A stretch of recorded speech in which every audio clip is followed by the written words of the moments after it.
the Illuminati, New World Order, secret societies, the reptilians, the shadow government. Just who do you think these forces are? And what do you suppose their motives are? To steal from you, to enslave you, to kill you? Did you ever stop to think that maybe, just maybe, these forces are actually on your side and have your best interests in their hearts? And that perhaps maybe it's actually you that is upholding, harboring, and sustaining the dishonesty, delusion, slavery, and senseless murder. That all along it's been you who's desperately done everything you can to avoid realizing your responsibility. It's not so much that you have to wake up and take responsibility, but to wake up and realize you've always been responsible. So let's really sift through and begin to untangle this complex web of delusion. If you really want to wake up, then you must break free from your programming. Not by reprogramming yourself to some alternative program, but by unprogramming yourself completely. To really experience and know what is, one must rid themselves of all programming, conditioning, and learning. What is has always been there, right in front of you. It is ever present. It's just that it has become buried in a mountain of relative, subjective, dualistic distinctions, all of which are deluded lies. Underneath all the facts, opinions, beliefs, theories, judgments, discriminations, truths, lies, goods, bads, rights and wrongs, the all-encompassing, ever-present, infinite, eternal now of awareness has always been so. It's just waiting to be rediscovered. To know or experience it in its raw essence, one must shed everything. It will not be known or experienced directly for what it actually is by way of any tool or method.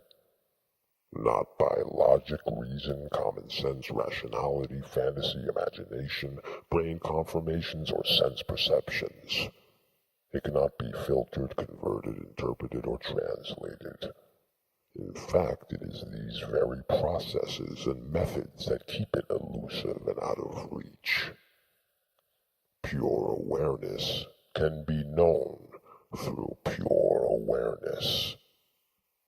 It's that simple. Purity is a state wherein all foreign elements have been removed. In the absence of all projections, imaginations, and construct installations, there lies pure total awareness. The lock and the key are one and the same. Pure awareness. Pure awareness could be called a oneness, a wholeness.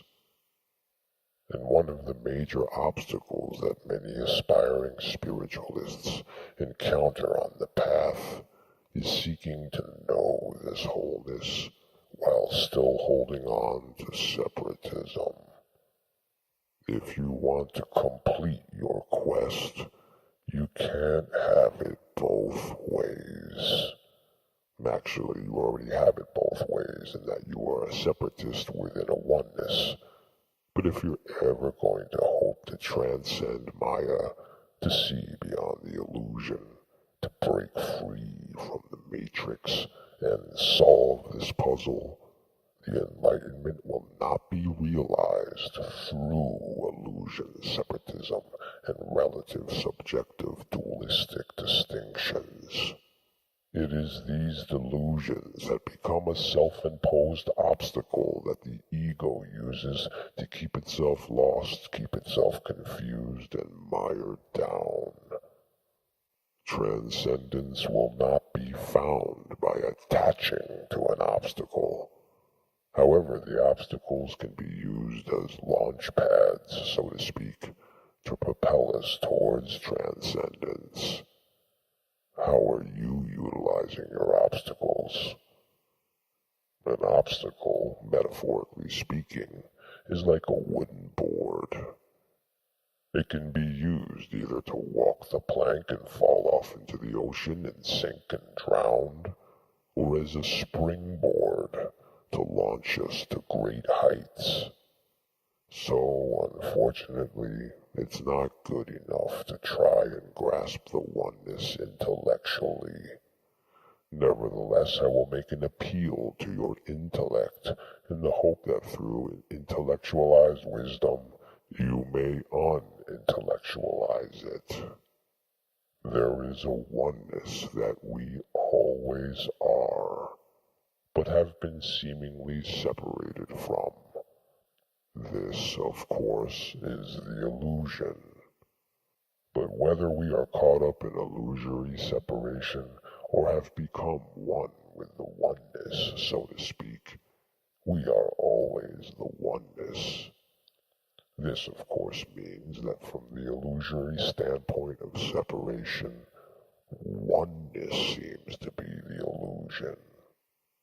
And if we follow this conclusion, it will lead us deeper and deeper into the constricting bondage of a prison in unlimited space, further enabled by distractions, overcomplication, otherization, and relative subjective dualistic distinctions. We then become full-fledged slaves, locked in a prison within a prison within a prison within a prison. A full world of illusion is realized. This is what we call awake, but it couldn't be further from the truth.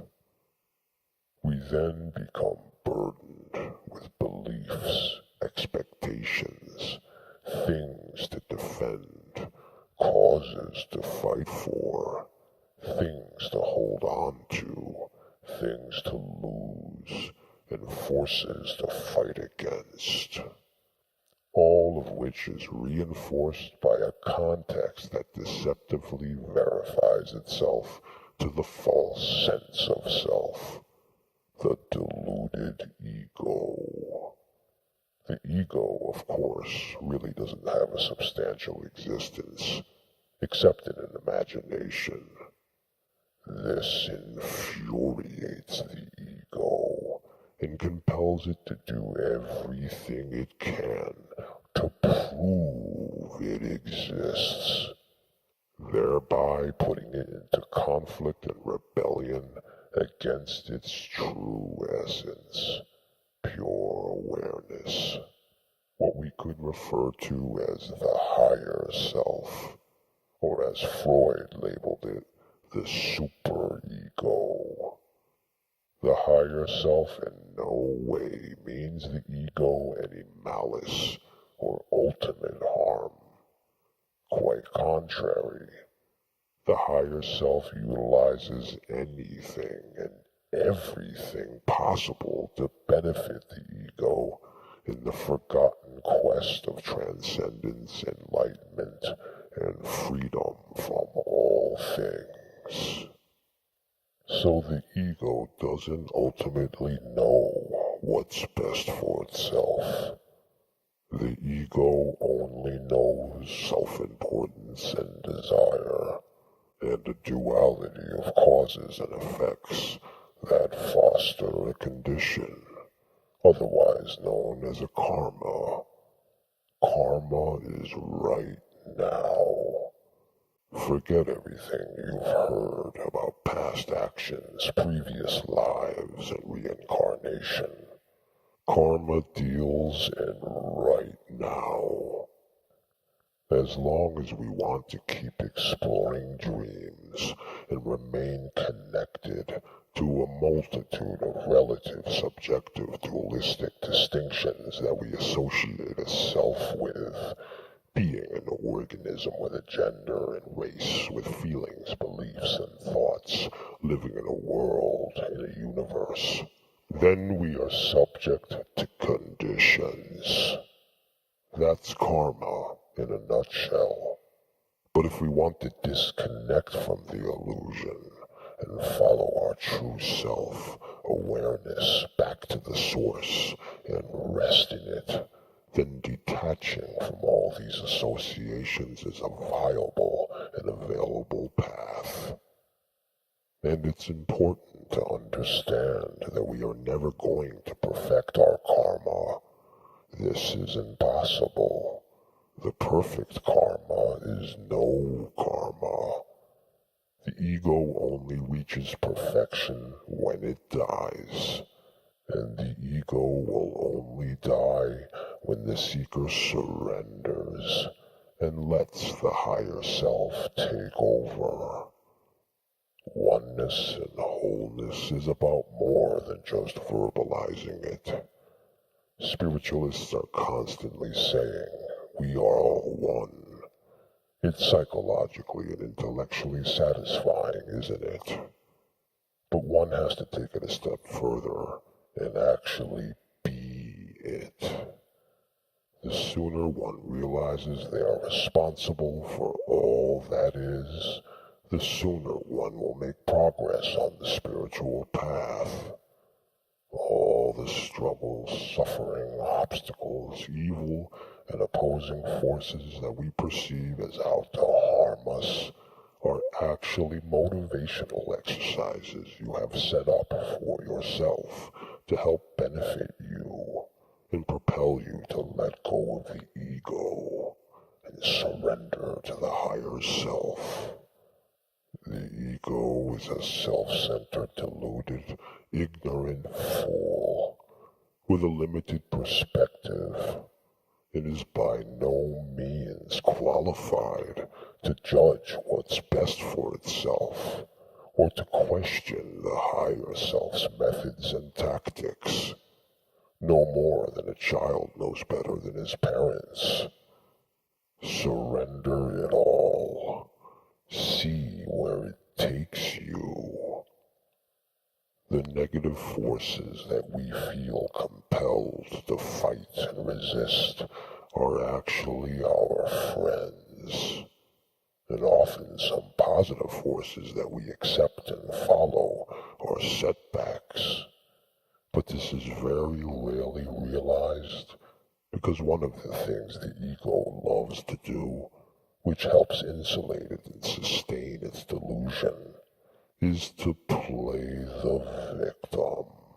When the ego's idea of itself becomes threatened, it kicks, screams, and cries bloody murder. And all of it is ironically hypocritical. The ego will complain of discrimination, all the while being the biggest discriminator of all.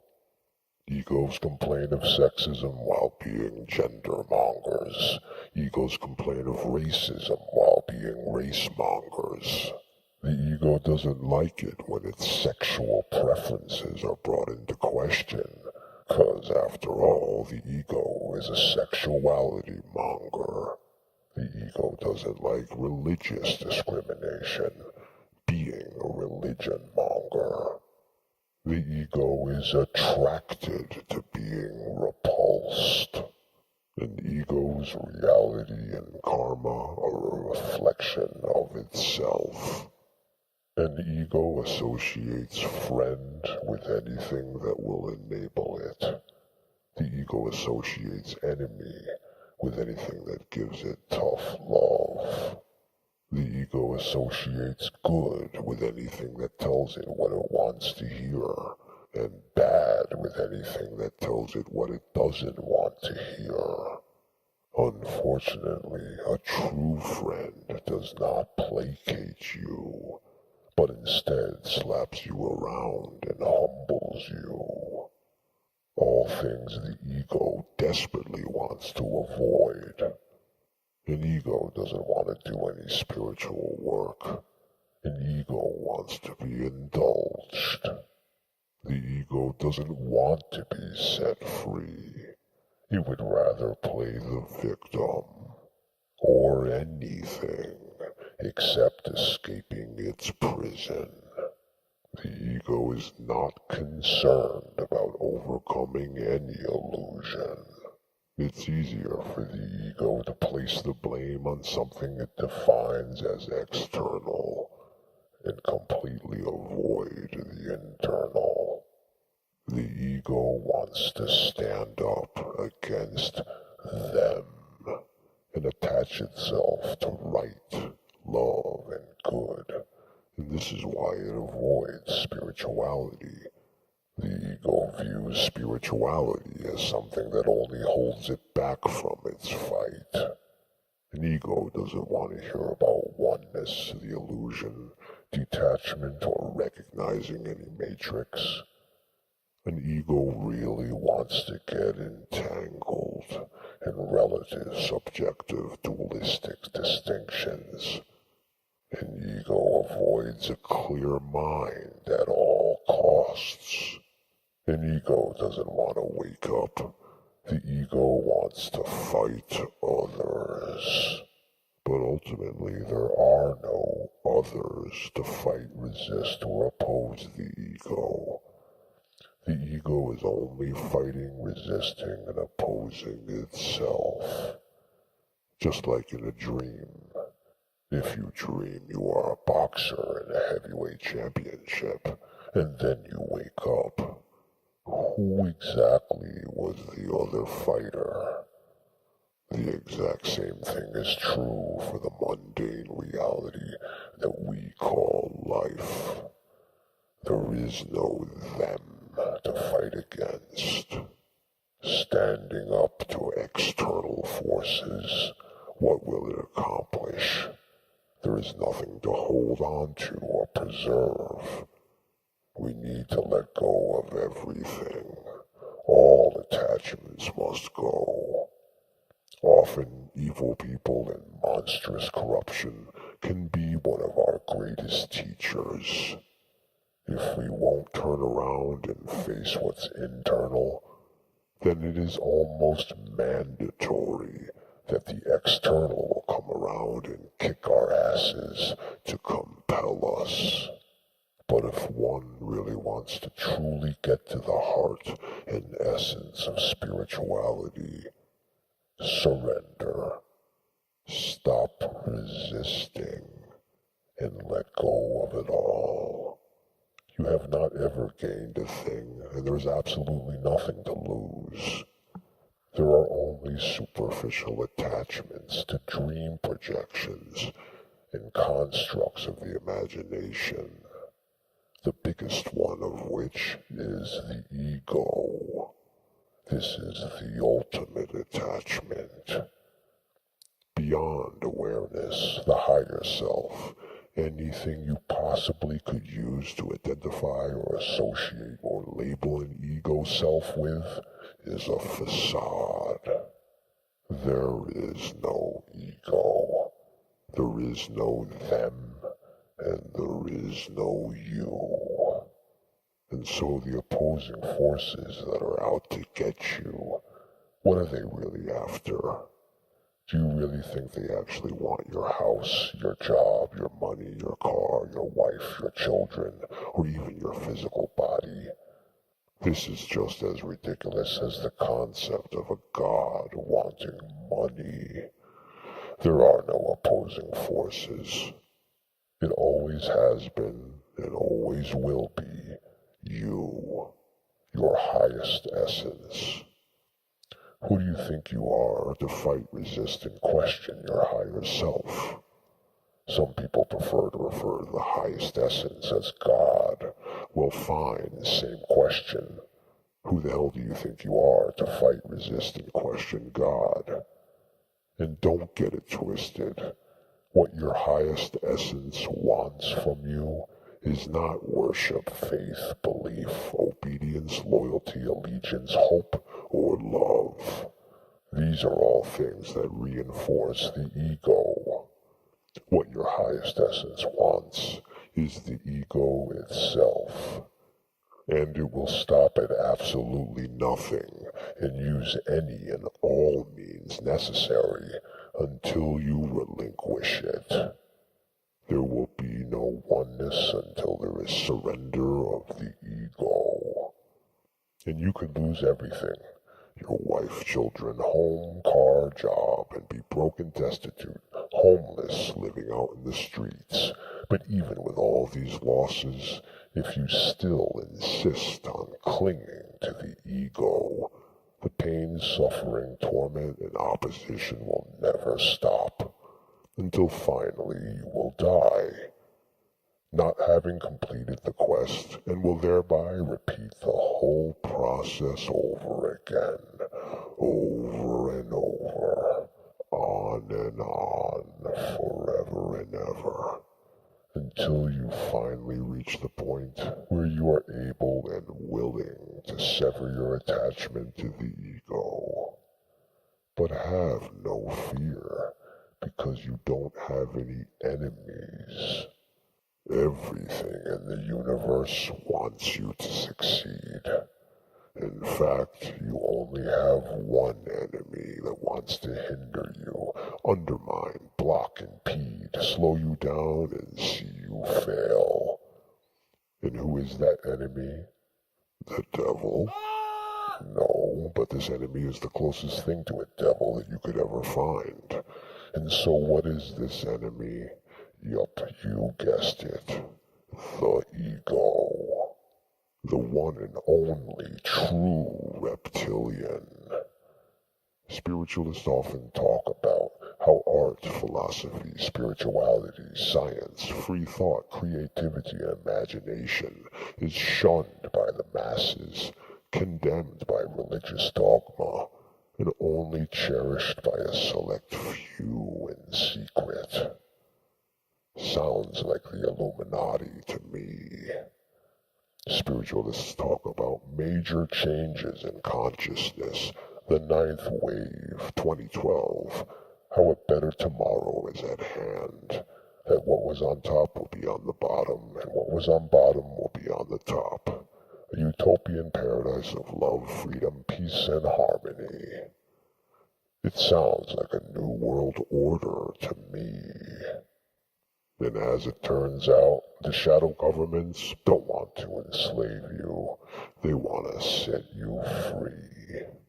Perhaps we should be thankful to shadow governments for creating conditions that make the ego's idea of itself as intolerable and uncomfortable as possible. The enemy is not outside. The enemy is within. Only when we defeat the enemy and let go of everything will we become who we really are and obtain everything.